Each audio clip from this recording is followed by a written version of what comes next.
If you like this video, please give it a thumbs up, comment, and subscribe to my YouTube channel, as well as follow me and subscribe to me on all my other social media platforms.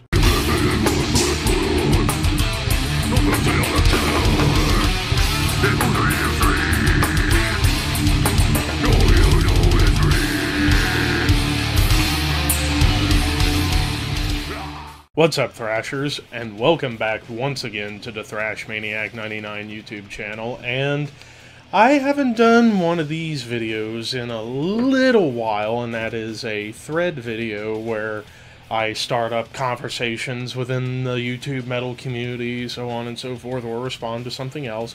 But I want to start a thread, so to speak, because this thread that I'm starting up, I feel I don't see out there as much. Like, I definitely think this is a thread that should be existent out there, and that is 10 underrated albums from legendary metal bands. Now, what constitutes as a legendary metal band? Well, bands that have reached, like, major success and are, like, out there for metalheads, or pioneers of subgenres that are seen as legends within that subgenre. So, now you might think, well, if a band is truly legendary, how can they have an underrated album? Well, there have been times in bands' careers where they put out an album that kind of flies under the radar for a lot of fans and didn't quite get the attention it got when it came out, or people like to look down upon these albums and don't give it the credit it deserves. So yeah, that's kind of my definition of what I think makes an underrated album from a legendary band, is those criteria. But with all that said, I have 10 albums here from all across the board that I could think of. I mean, there are plenty of underrated albums in general, but I wanted to touch on legends within metal. And the first one that I got here is a legendary band known as the Pioneers of Death Doom, Asphyx, with the self-titled.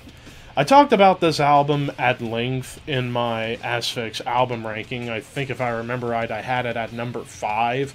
But it's an absolutely fantastic album because this is also, I think, the longest album in the entire Asphyx discography, because it's almost an hour long. But man, all these songs just absolutely hit in different ways. Like, I would argue this album is perhaps the doomiest yet thrashiest album Asphyx have ever done. Like, you got a lot of fast thrashy sections, but more of those slow, depressing, dark doom sections that you know and love from Asphyx.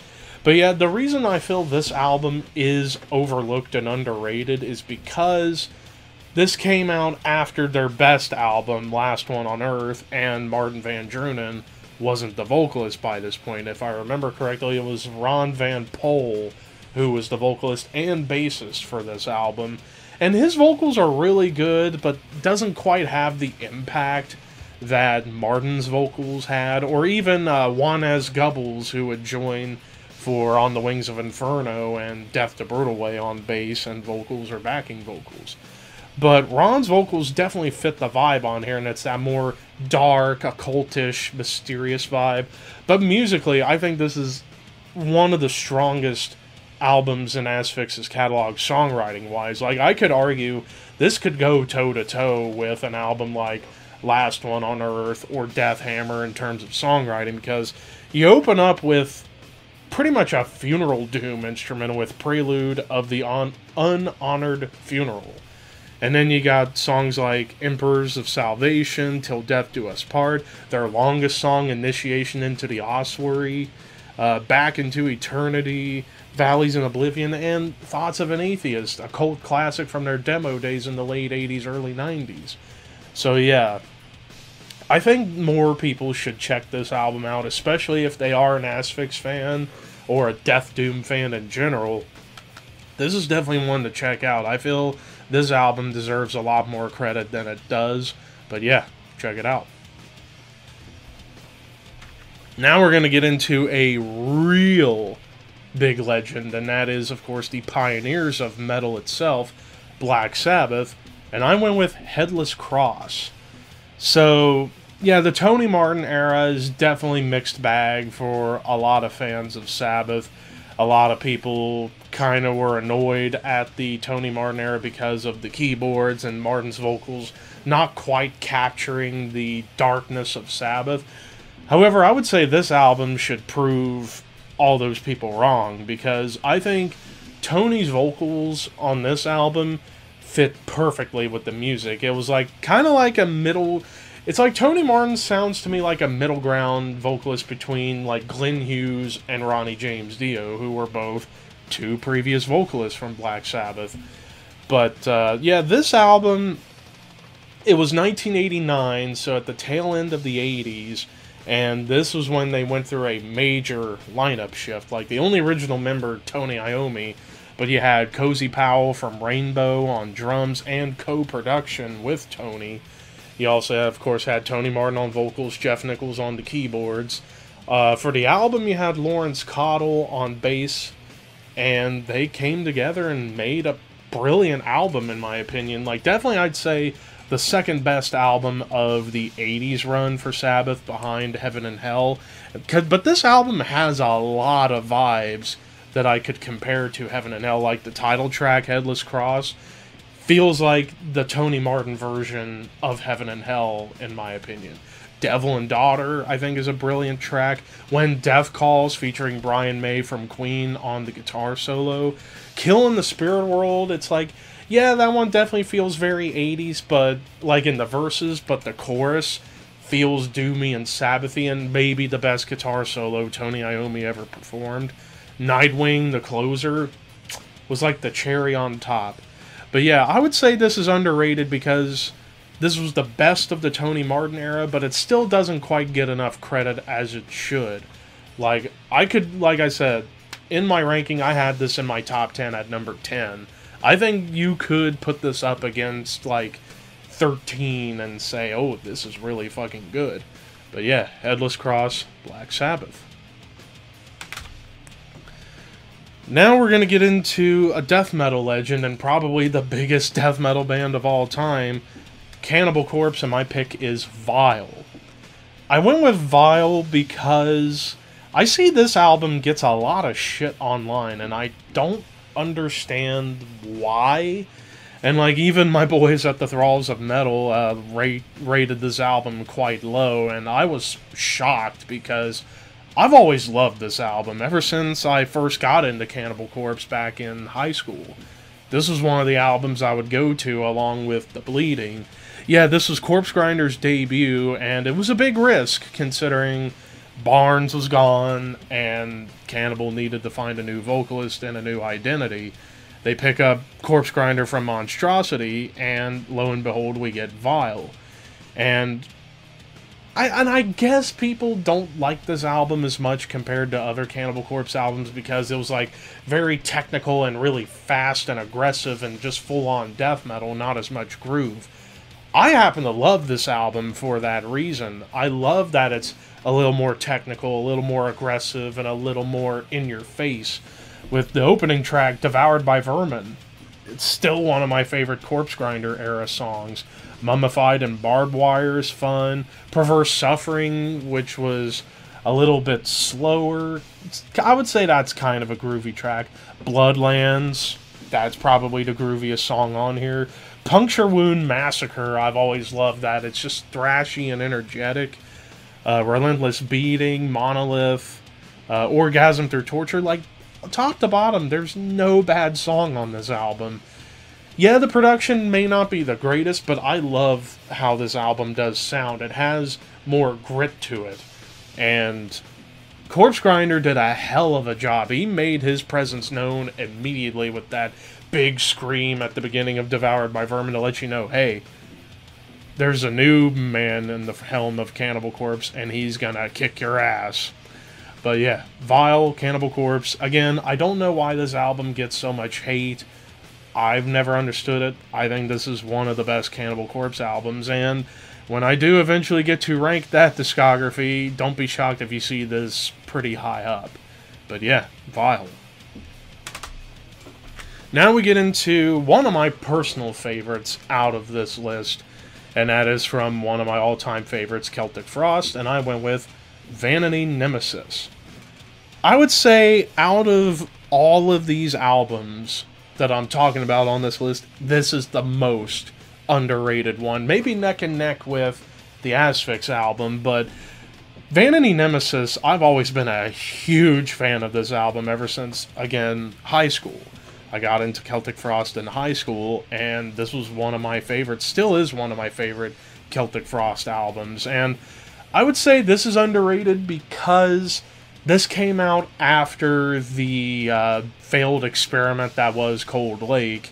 And, like, even Tom Warrior's hairdo was still kind of poofy.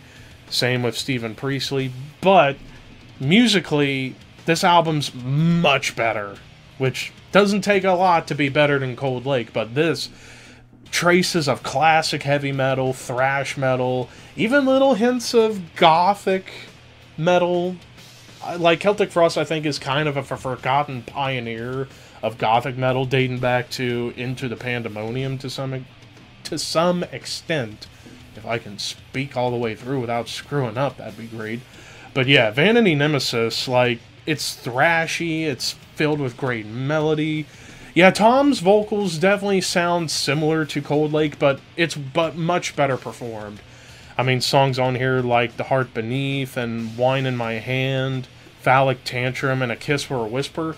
Very thrashy barn burners. And then you get to some of my personal favorites like Wings of Solitude, with some beautiful acoustic parts. Name of My Bride is very much like Metallica and Megadeth, because it's got that like nice triplet groove that you think of with some Metallica songs, but more especially Megadeth. Even a couple pretty interesting covers like This Island Earth, and even covering David Bowie's Heroes, which was very unique. But then you get to the two title tracks, Vanity and then Nemesis. Brilliant songs. Yeah, this album definitely gets overlooked because it came out after Cold Lake, and they would break up a couple of years after this album came out before returning in the mid-2000s with the finale Monotheist. But yeah, this is a hell of an album. For those of you who have slept on this one, do yourself a favor and listen to it. Back to more death metal we go, and I am talking about Deicide with Serpents of the Light. So yeah, as I've mentioned probably quite a few times, my relationship with Deicide, little bit complicated. But going back, listening to this album when I did the Deicide ranking, I absolutely love this album. It is evil, it is vicious.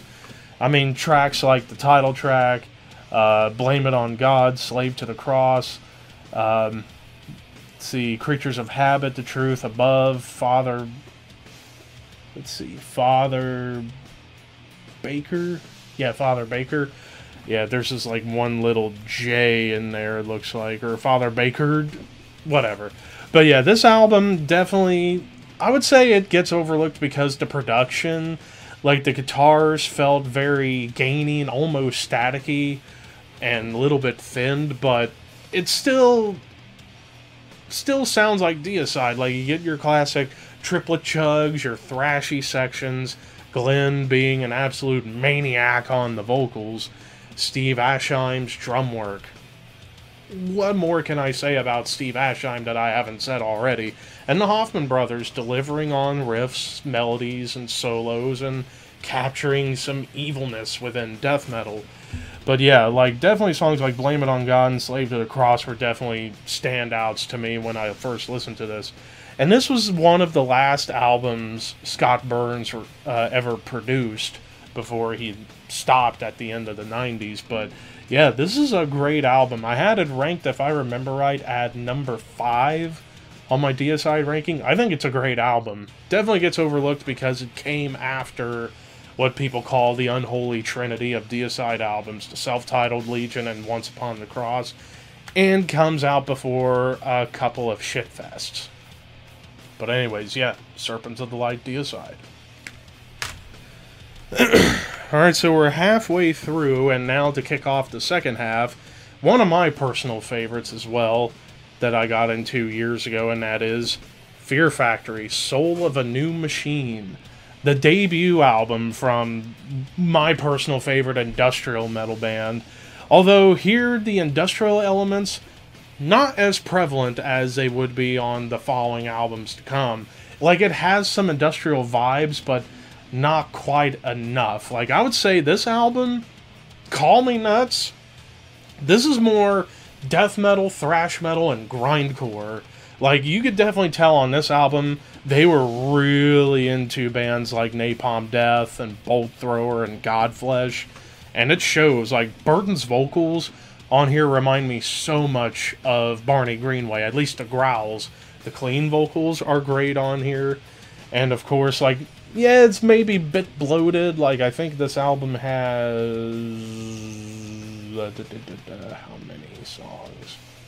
17 tracks, but there's a lot of really, really good ones on here. Like Martyr, Leechmaster, Scapegoat, Crisis, Crash Test, Scum Grief, Big God Raped Souls, Arise Above, Oppression, Self-Immolation, Escape Confusion, Suffrage. There's a ton of great songs on here.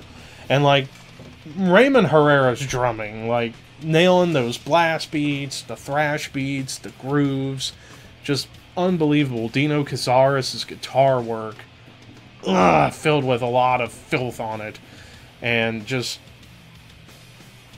what more can I say about this album? I feel this is, in my opinion, the most underrated Fear Factory album because it sounds so different from everything else that came out after. Like, after this, they went more proper industrial metal, groove metal, and thrash metal, whereas here, this was really when their death metal and grindcore influences were at their peak.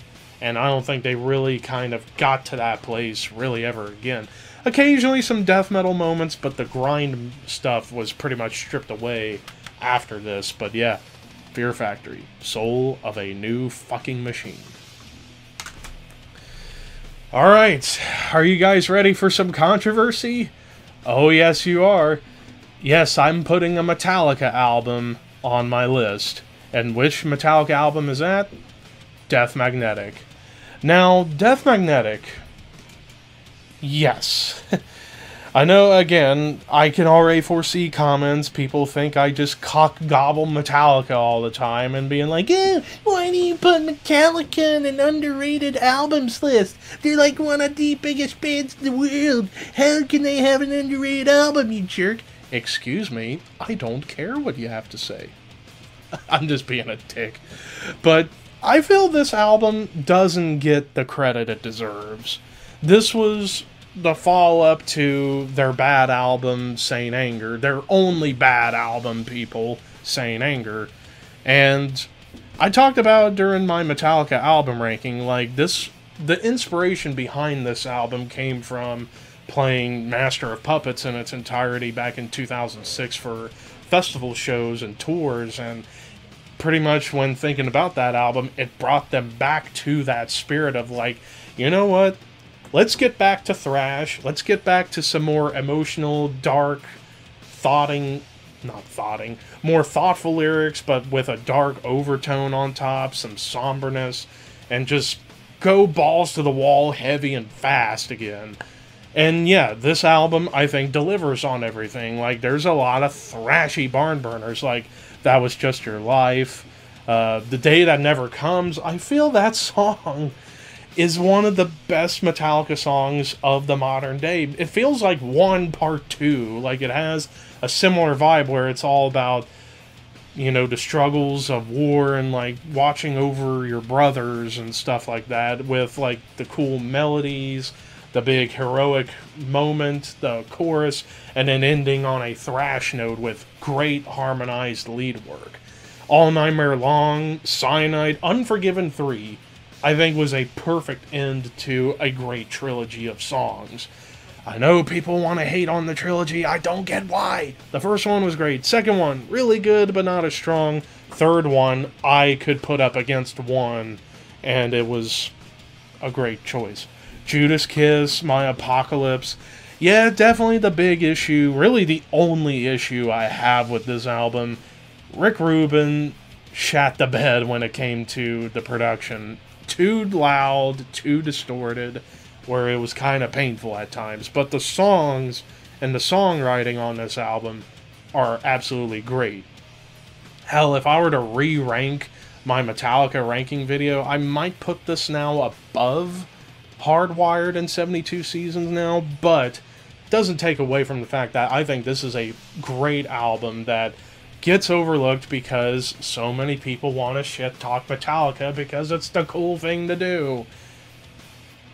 I'm just going to leave it at that. But anyways, yeah, Death Magnetic, I think, was a really good comeback, and I feel it's the most underrated in their catalog. But that's just me. Now we get into another one of my all-time favorites, and that is, of course, Opeth. And I went with Morning Rise. So, when you go back to the early days of Opeth, like that mid-90s period with Orchid, I thought about going with Orchid for this, but I wanted to go with Morning Rise because this was the end of like that kind of almost black metal inspired sound, like still progressive death metal, but there was some black metal touches on here. Produced and mixed by Dan Swano, so it definitely has a more raw sound, but I thought the production on here was a little better than Orchid and a better mix. The songs themselves, much more dynamic and more structure put into them, whereas Orchid, I love Orchid, but I can even admit maybe the songs were just long for the sake of being long, and while they're great songs, I feel like they were able to construct them better on this. Opening track, Advent, absolutely beautiful. Night in the Silent Water, Nectar, To Bid You Farewell, a beautiful closer, but Black Rose Immortal, 20 minutes of prog, death metal, beauty, and mastery.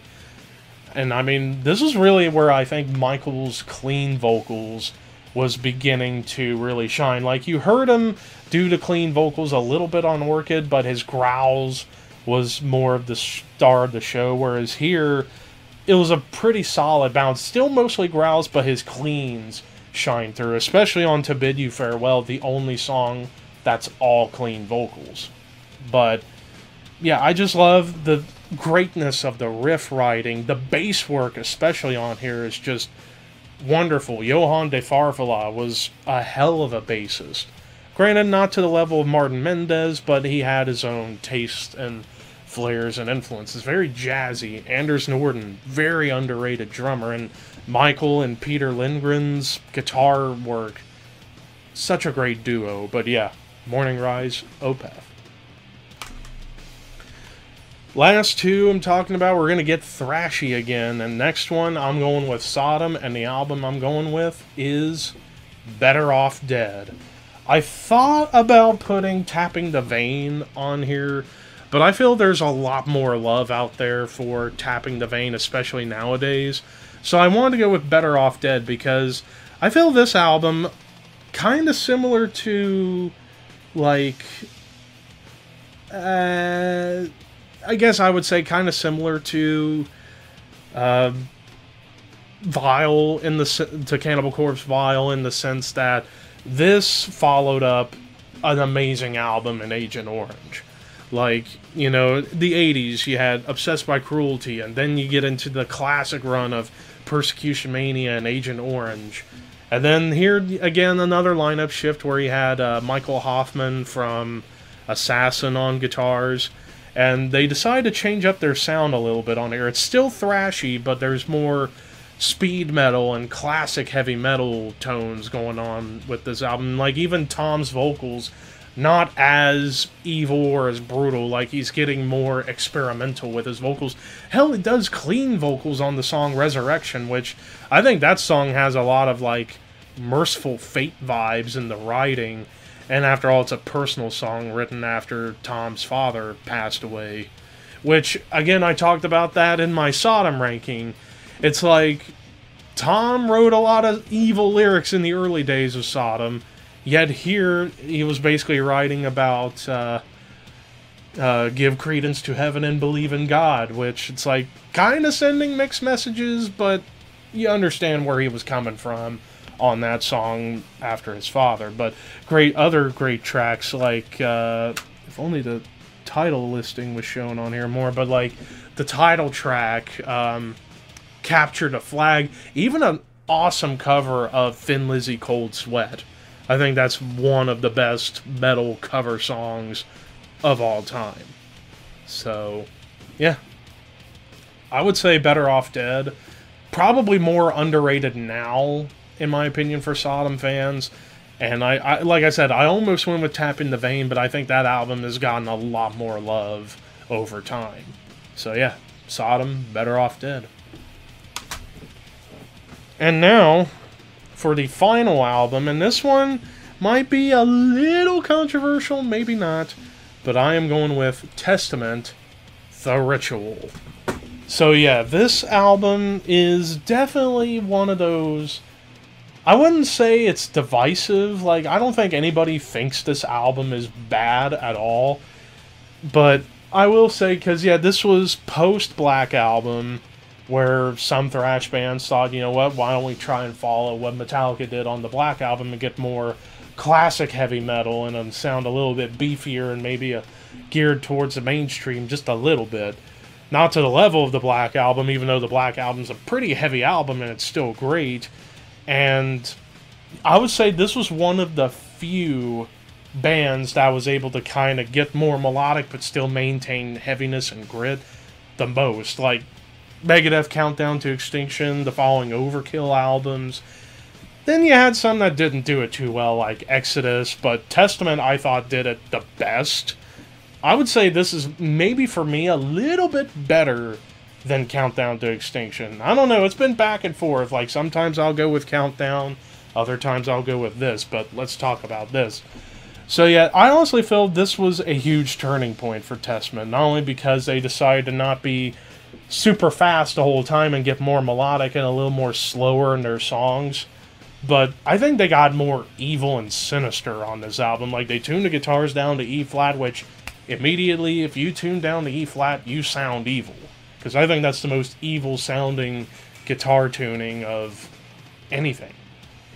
But it's great tracks on here, like Electric Crown, which was one of the big singles, along with the big ballad Return to Serenity, which I think is a beautiful song. But other like great heavy bangers like So Many Lies, Let Go of My World, As the Seasons Gray, Agony, The Sermon, Troubled Dreams. The title track, probably the doomiest song Testament has ever done. It's very Black Sabbath-esque. But yeah, it's just, this album is just dark and foreboding and evil sounding. I ranked it at number 3 on my Testament album ranking, so it goes to show you how much I love it. But yeah, I definitely feel this album gets overlooked because it was 1992, they decided to take the Black Album route, but I think they did it amazingly well. So yeah, I would say this is the most underrated Testament album, at least for my book. But yeah, The Ritual. And ladies and gentlemen, that does it for another thread. So I'm hoping this one gets circulated around quite a bit. I would love to hear what a lot of other people have to say about it. And be sure to tag me if you do end up doing a response, so that way I'll know you've done it and I can watch the video. But yeah, there are many great underrated metal albums out there from even legendary bands or lesser known bands. But yeah, these were 10 I feel personally need more credit from fans of these bands. And yeah, so let me know, out of these 10, which of these 10 albums is your personal favorite? What do you think is the most underrated metal album from an all-time legendary metal band? Let me know in the comments below or tell me in a response. But until next time, you people out there, keep your horns high and your dreams wet.